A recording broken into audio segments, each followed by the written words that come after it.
तो इस चैप्टर में हम आपके अर्लीस्ट पीपल यानी पाषाण काल के बारे में ही पढ़ने वाले हैं। तुषार की यहाँ पर ट्रेन जर्नी दे रखी है, इसको आप स्टडी कर लेना। आगे बढ़ते हैं। देखो यहाँ पर मैंने अभी आपको बताया कि यहाँ पर आपकी जो अर्लीस्ट पीपल हैं, जो हमें किस तरफ यहाँ पे शुरुआत होती है और ये कहाँ कहाँ मूव ऑन करते हैं। देखो पहले मैं आपको ये शॉर्ट में साइड में एक्सप्लेन कर देती हूँ, फिर हम ये अपने इस बुक में देखेंगे ताकि आपको ईजिली से क्लियर हो जाए। मैंने आपको बताया था कि स्टोन एज को आप पढ़ते हो, पहला जो हमारा टाइम होता है पैलियोथिक यानी पुरापाषाण काल। पैलियो मतलब होता है आपका ओल्ड यानी पुराना, लिथिक मतलब होता है हमारा स्टोन यानी कि पाषाण यानी कि पूरा पाषाण काल।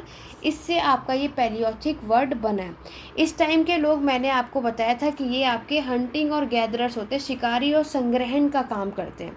इसका time period 2.5 million years ago का माना जाता है, ये आपको याद रखना है। ये इस समय आपके हंटेड वाइल्ड एनिमल्स, आपके फिश और बर्ड्स को पकड़ते थे, फ्रूट्स, रूट्स, नट्स, इन सबको क्या करते थे, इकट्ठा करते थे।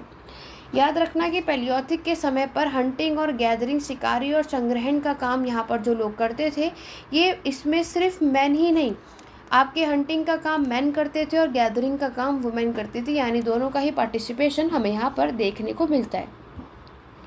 ठीक है, ये चीज़ें आपको याद रखनी है। आगे बढ़े, नेक्स्ट हम बात करेंगे। देखो यहाँ पर जितनी इंपॉर्टेंट चीज़ें वो मैंने यहाँ पर हाईलाइट कर दी हैं। तो ये आपके एनिमल्स को पकड़ते थे, ठीक है, तो ये सारी चीज़ें, और यहाँ पर हंटिंग और गैदरिंग यानी उस टाइम पर जो इनकी इकोनॉमी अर्थव्यवस्था थी वो पूरे तरीके से आपके हंटिंग और गैदरिंग पर देखने को मिलती है। यहाँ पर उसके बाद आगे आप देखोगे तो यहाँ पर हमें देखने को मिलता है कि एटलीस्ट यहाँ पर 4 कारण बताए जाते हैं कि उस टाइम पर आखिरकार क्यों ये शिकारी और संग्रहण करने वाले लोग एक जगह से दूसरी जगह मूव करते थे। देखो सबसे पहले कारण माना जाता है, if they had stayed at one place for a long time, अगर ये एक ही जगह पर लंबे समय तक रुके रहेंगे तो ऑब्वियस है, चाहे वो प्लांट हो चाहे वो एनिमल्स हो, तो वो रिसोर्सेज आपको, वो संसाधन आपको हर टाइम नहीं मिलेगा ना, एक टाइम तो आएगा कि वो ख़त्म हो जाएगा वहाँ पर। तो ये भी एक कारण है कि अब इन्हें अपने फूड के सर्च करने के लिए एक जगह से दूसरी जगह जाना ही पड़ेगा। मैंने आपको बताया था लास्ट क्लास में, सीजनल मूवमेंट भी होता है, मौसम के अकॉर्डिंगली भी तो आपको जो प्लांट है वो आपको फूड प्रोवाइड करते हैं। ठीक है, कोई भी ट्री जो है पूरे 12 महीने हमें फल थोड़े देता है, ये चीज़ याद रखना। सेकेंड रीज़न जो है, animal move from one place to place either in search of smaller prey और in case of deer, wild cattles in search of grass और ली। देखो दूसरा कारण है आपका पेस्ट और नोमैडिज्म। मैंने आपको बताया था जब यहाँ पर जानवरों को लोगों ने डोमेस्टिकेट करना, पालतू बनाना शुरू किया था, तो अब हमने उन्हें रखा है तो हमें उन्हें फूड भी प्रोवाइड करना होगा। फूड यानी कि जो ये क्या खाते हैं, ग्रास यानी घास खाते थे, तो घास भी हर जगह एक ही टाइम पर आपको हर जगह तो नहीं मिलेगी, तो यहाँ ये इस चीज़ के लिए भी इन्हें माइग्रेट करना ही पड़ेगा। आगे बात करेंगे थर्ड, अगर हम बात करते हैं plant and tree bear fruits in different region, वही आपका सीजनल मूवमेंट, क्योंकि यहाँ पर जो आपके फल और सब्जियाँ होती हैं, फ्रूट्स और वेजिटेबल होते हैं, हर मौसम में एक जैसा नहीं होता, उसके अकॉर्डिंगली भी इन्हें सीजनल मूवमेंट करना होता है। फोर्थ है आपका people, plant and animal need water to survive. Obvious सी बात है, आज के टाइम पर फूड एक बार को 2-3 दिन नहीं भी मिलेगा तो चलेगा, बट पानी जो है वो बहुत ज़्यादा इंपॉर्टेंट चीज़ होती है। Water is found in lake, आपके स्ट्रीम्स और रिवर, सभी को पता है पानी कहाँ कहाँ प्रोवाइड होता है, तो इसलिए ये लोग, ये भी एक कारण है कि ये आपके क्या करते हैं, मूव करते हैं एक जगह से दूसरी जगह। तो ये कारण था आखिरकार जो ये शिकारी और संग्रहण के जो लोग हैं आखिरकार ये मूव क्यों करते थे। आगे बात करेंगे कि इस टाइम पर आपके जो लोग हैं उन्हें किन किन चीज़ों का इन्हें नॉलेज थी, किस किस की समझ थी। मैंने आपको पहले भी बताया था, याद रखना, पैलियोथिक पुरापाषाण काल के समय पर जो लोग हैं इन्होंने आपके डॉग को डोमेस्टिकेट किया था। फर्स्ट एनिमल है जो डोमेस्टिकेट हुआ था। इसका यूज़ आपके हंटिंग और गैदरिंग के टाइम पर, यानी हंटिंग यानी शिकार के पर्पज़ के लिए किया गया। आपके पैलियोथिक पुरापाषाण काल के समय पर इन लोगों ने जो अपने हथियार, जो उपकरण बनाए थे वो पत्थरों के थे। पत्थरों के साथ याद रखना वो हड्डियों के भी मिलते हैं और आपके लकड़ियों के भी मिलते हैं। स्टेटमेंट में आएगा तो तीनों सही है, स्टोन, वुड और बोन्स। इस टाइम के जो टूल्स होते हैं उसको आप किसके नाम से जानते हो, क्वेटिस टूल्स। तो अगर आपसे पूछा जाएगा क्वेटिस उपकरण का उपयोग कौन से पाषाण काल में किया जाता है, तो राइट आंसर पैलियोथिक होगा। क्वेटिस का मतलब होता है आपके बड़ा यानी कि लार्ज, रफ यानी कि खुरदरा और आपका हैवी यानी कि भारी। इस तरीके के जो उनके टूल्स यानी उपकरण होते थे उसे क्वाटिन्स टूल्स के नाम से हम सभी जानते हैं। नेक्स्ट याद रखना है, पैलियोथिक यानी पुरापाषाण काल के समय के जो लोग हैं वो आपके टेम्पररी सेटलमेंट थे, यानी कि अस्थायी थे। अस्थायी मतलब कि वो आपके रॉक शेल्टर में, केव्स में, गुफाओं में, ओपन एयर में, जंगलों में रहते थे, एक जगह से दूसरी जगह माइग्रेट करते थे। इसीलिए ये लोग परमानेंट यानी एक जगह स्थायी जो है वो सेटल नहीं थे। ये सारी बातें आपको याद रखनी है। इसमें पैलियोथिक में टूल्स आपने देखा, आगे बढ़े। टूल्स आप सभी यहाँ पर देख सकते हो कि किस तरीके के टूल्स का यूज़ इन्होंने यहाँ पर किया था। मैं यहाँ पर आपको मेंशन कर देती हूँ आखिरकार इन्होंने अपने टूल्स का यूज़ किस काम के लिए किया होगा। आप सभी को मैंने बताया कि हंटिंग का काम इन्होंने किया है, तो ऑब्वियस है कि ये अपने मीट को कट करने के लिए। बोन्स आपने देखा स्क्रैप बार की, जो ट्रीज से आपको देखने को मिलता है। एनिमल्स की जो स्किन होती है उसे हाइड्स कहते हैं, ठीक है, ये याद रखना है आपको।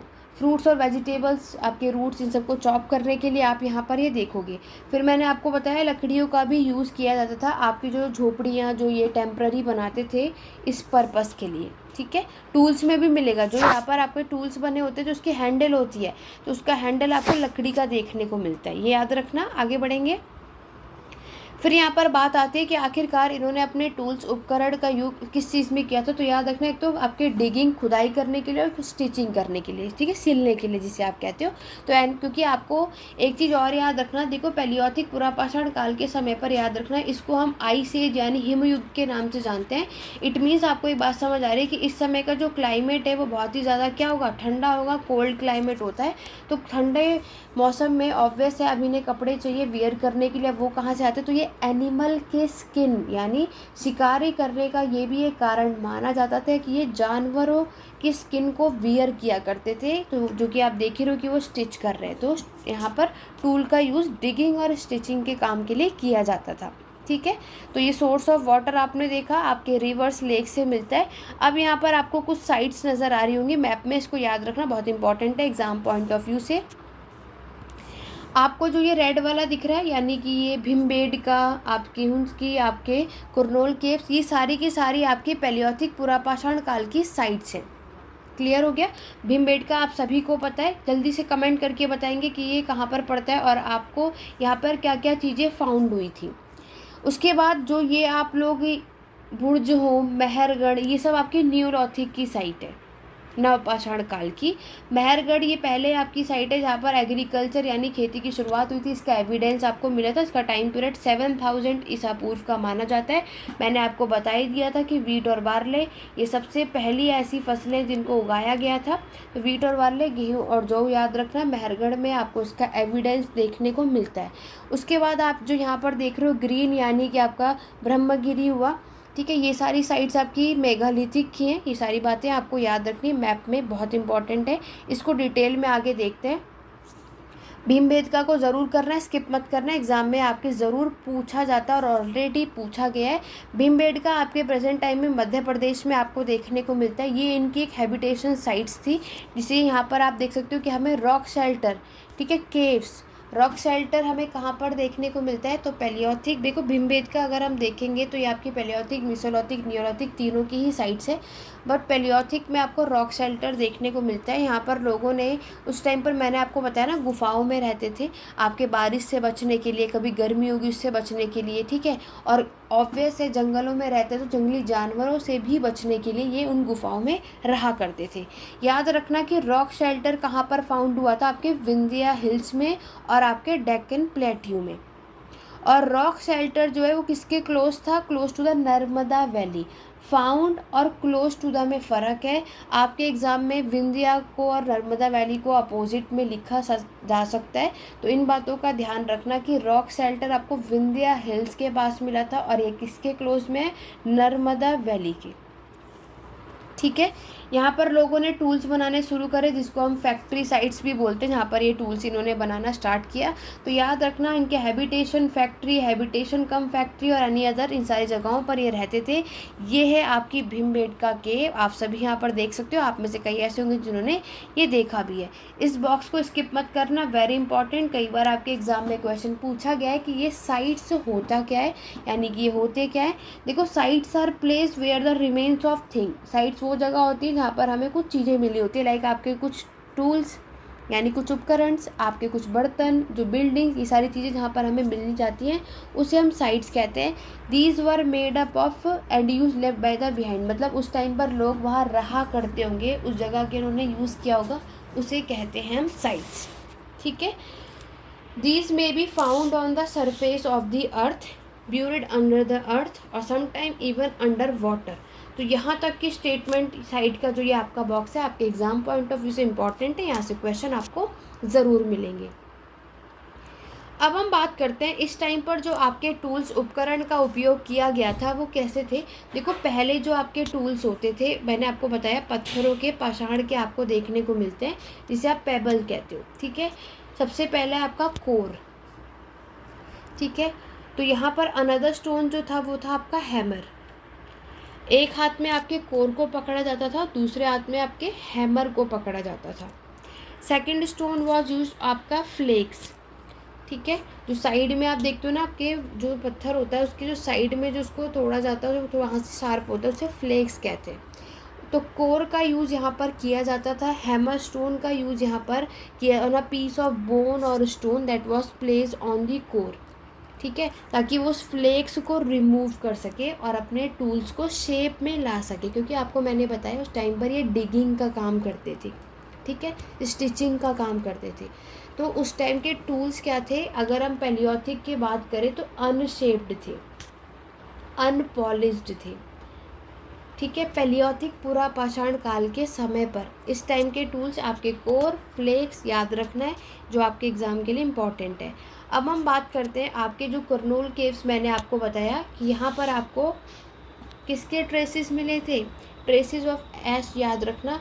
तो इसके ट्रेसेस हमें कर्नूल में आपको फाउंड हुआ था, और ये माना जाता है, इससे हमें ये समझ आता है कि इस टाइम पर फिर मतलब लोगों ने आग का यूज़ करना सीख लिया था।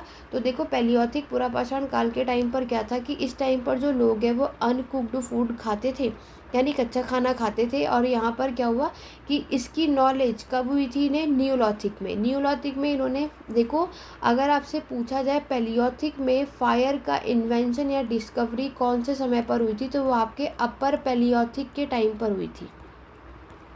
और न्यूलॉथिक के पीरियड में आपके फायर का यूज़ करना सीखा था, डिस्कवरी अपर पैलियोथिक के टाइम पर। क्योंकि देखो डिस्कवरी होना और यूज़ करने में फ़र्क होता है, तो ये दोनों चीज़ें आपको यहाँ पर याद रखनी है। तो ये तो अभी तक जितनी भी चीज़ें मैंने आपको पढ़ाई, ये सभी कुछ आपका पैलियोथिक पुरापाषाण काल था। फिर जो आपका इन्वायरमेंट चेंज होता है, यहीं से हमारे मीसोलॉथिक मध्यपाषाण काल की शुरुआत होती है। मध्यपाषाण काल का टाइम पीरियड 12,000 माना जाता है। तो ऑब्वियस है कि आपके पैलियोथिक का टाइम पीरियड 2.5 मिलियन से लेकर के आपके 12,000 का माना जाता है, वो भी BC यानी ईसा पूर्व। इस टाइम पर क्या होता है कि हमारे जो इन्वायरमेंट में, क्लाइमेट में बदलाव आता है, और क्या हो जाता है वहाँ पे वार्म कंडीशन, गर्म होने लगता है। और मैंने आपको बताया था कि पैलियोथिक में जो क्लाइमेट बहुत ठंडा था, आसपास का जो सरफेस था वो पूरा आइस से कवर था, जिससे क्या हुआ कि अब आपके जो ट्रॉपिकल रीजन वाला एरिया है वहाँ पर क्लाइमेट में चेंज होता है, गर्म होता है, जिसकी वजह से आपकी जो आइस है वो मेल्ट होने लगती है, और यहीं से आपके ग्रास लैंड का विकास होता है।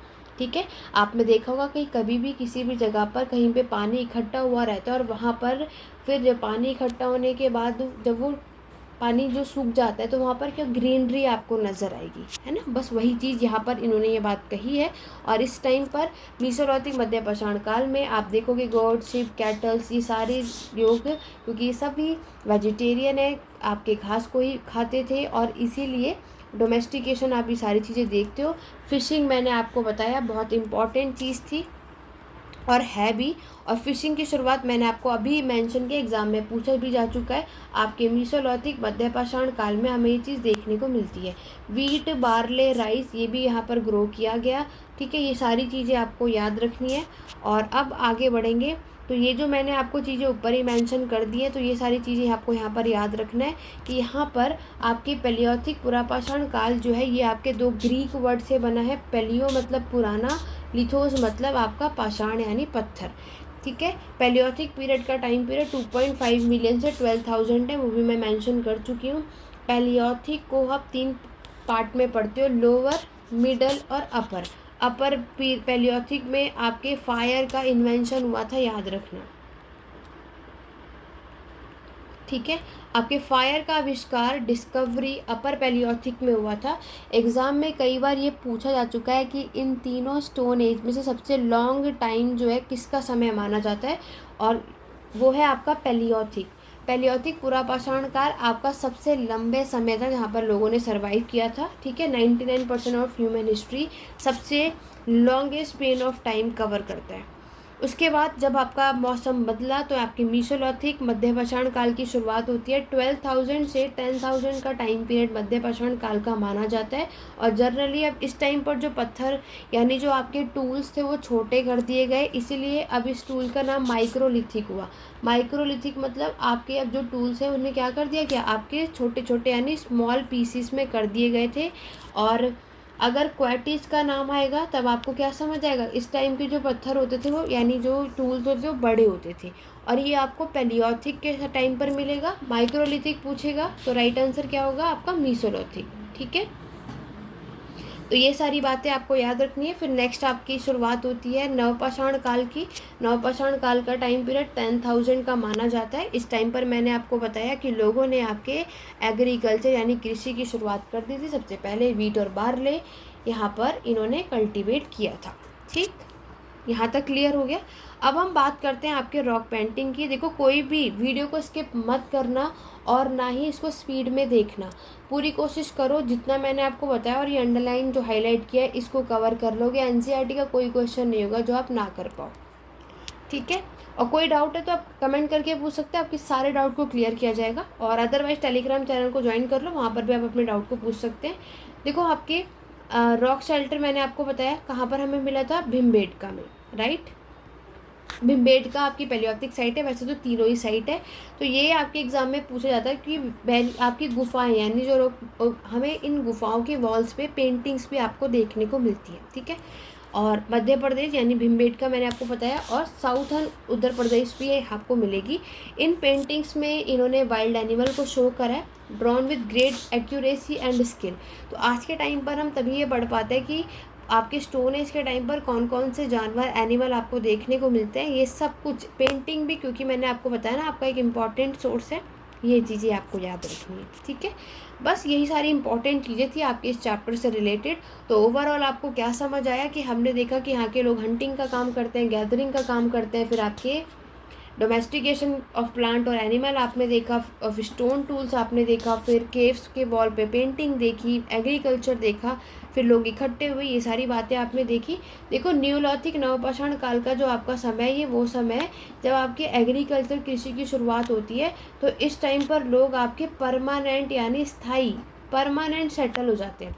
अभी तक टेम्पररी थे, एक जगह से दूसरी जगह घूमते थे, लेकिन अब एक जगह क्या हो जाएंगे, सेटल हो जाएंगे। ठीक है, देखो ये वाला बॉक्स बहुत इंपॉर्टेंट है, कई बार आ चुका है, आगे भी आने के चांसेस है। ऑस्ट्रिच पूछा जाता है हमारे इंडिया में ये कहाँ पर फाउंड हुआ। तो पहला पॉइंट ये आपके पुरापाषाण काल के समय पर मिलेगा। लार्ज क्वांटिटी आपको ऑस्ट्रिच एग के जो सेल्स है वो आपके पटने यानी महाराष्ट्र में देखने को मिलता है। Very very important. ठीक है, कई बार आ चुका है सीटेट के एग्ज़ाम में। और नेक्स्ट है आपकी जो साइट है आपकी होंगी वो भी पैलियोथिक साइट है। यहाँ पर आपको लार्ज नंबर ऑफ़ टूल्स, आपके एक्टिविटीज़, ये सारी चीज़ें हमें यहाँ पर देखने को मिलती है। और यहाँ पर हैबिटेशन कम फैक्ट्री साइट, जहाँ पर मैंने आपको बताया कि ये स्टोन टूल्स बनाया करते थे, वो सारी बातें। और ज़्यादातर टूल्स, ये भी एग्जाम में आ चुका है, इंपॉर्टेंट है, जो ज़्यादातर जो टूल्स ये लोग बनाते थे किसके बने हुए होते थे, लाइम स्टोन। देखो, इस पर कोई फोकस नहीं करता। ठीक है, आप लोग भी जब एनसीईआरटी पढ़ेंगे ये पढ़ कर जाएंगे, लेकिन जब क्वेश्चन की बात आएगी तो सभी गलत करके आते हैं। क्यों? क्योंकि मेन चीज़ें देखो, आपको पूरे चैप्टर की लाइनें नहीं रीड आउट करनी। ये सीरीज़ मैं आप सभी के लिए इसलिए लेकर के आई हूँ कि पूरी एनसीईआरटी अब आपको रीड करने की ज़रूरत नहीं है। इस वीडियो को कम्प्लीटली देखो, ये पीडीएफ मैं आपको शेयर कर दूँगी, और जितनी भी चीज़ें मैंने अंडरलाइन और हाईलाइट कर रखी है इसको अपने एग्ज़ाम पॉइंट ऑफ व्यू के लिए अपने माइंड में प्रॉपर तरीके से इसको याद कर लो।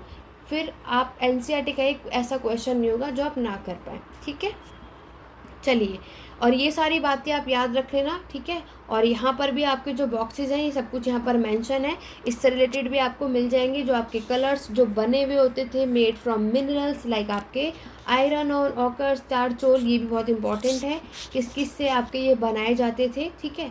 ये जितनी भी इंपॉर्टेंट चीज़ें आप यहाँ पर देख सकते हो, ये देखो ये पेंटिंग्स, तो इसी के थ्रू ही आपको ये चीज़ें पता चलती है कि उस टाइम पर ये चीज़ें थी। उसके बाद ये रहा आपका आज का होमवर्क। तो यहाँ पर आपको लग रहा होगा कि ये NCERT स्कूल के लिए होता है, स्कूल के जो स्टूडेंट हैं उनके लिए नहीं, ये आपके भी काम आएगा। क्यों? क्योंकि एग्ज़ाम में यहाँ से ही क्वेश्चन आते हैं।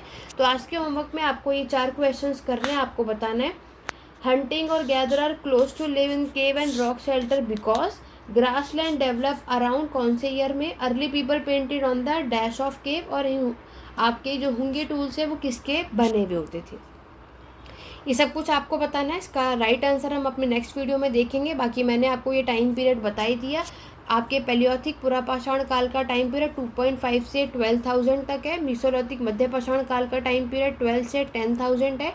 और हमारे न्यूलिथिक की बिगिनिंग 10,000 से होती है। मीसोलिथिक में याद रखना डोमेस्टिकेशन ऑफ प्लांट और एनिमल की शुरुआत होती है आपकी। और इसके अलावा फिशिंग पूछा जाए तो ये भी आपका राइट आंसर होगा। एग्रीकल्चर यानी कृषि की शुरुआत आपके न्यूलिथिक में होती है। और आपकी हंटिंग और गैदरिंग की शुरुआत आपके पैलियोथिक में होती है, ठीक है। ये सारी चीज़ें आपको याद रखनी जो मैंने डिटेल में आपको बता दिया। आशा करती हूँ कि आपको ये क्लास और सीरीज़ पसंद आ रही होगी, तो कमेंट करके ज़रूर बताना। वीडियो पसंद आए तो लाइक शेयर करना मत भूलना। आशा करती हूँ कि आपको ये दोनों ही चैप्टर क्लियर हो गए होंगे। इसी तरीके से हम अपनी सीरीज़ को कंटिन्यू रखेंगे। तो अपना ज़्यादा से ज़्यादा वीडियो को शेयर करो ताकि और भी स्टूडेंट की हेल्प हो सके। और ये जो NCERT की सीरीज़ हो रही है सिर्फ आपके CTET ही नहीं, आपके हर एक टेट और हर एक एंट्रेंस या कॉम्पिटिटिव एग्ज़ाम के लिए हेल्पफुल होंगे। क्योंकि NCERT आपका ऐसा सोर्स है जो हर एक एग्ज़ाम के लिए हमें पढ़ना ही पड़ता है, ठीक है। तो इससे रिगार्डिंग कोई डाउट हो तो कमेंट करके पूछ सकते हो। क्लास कैसी लगी कमेंट करके ज़रूर बताना। तो चलिए स्टूडेंट, आज की क्लास में बस इतना ही। मिलते हैं अपने नेक्स्ट वीडियो में। Thank you for watching.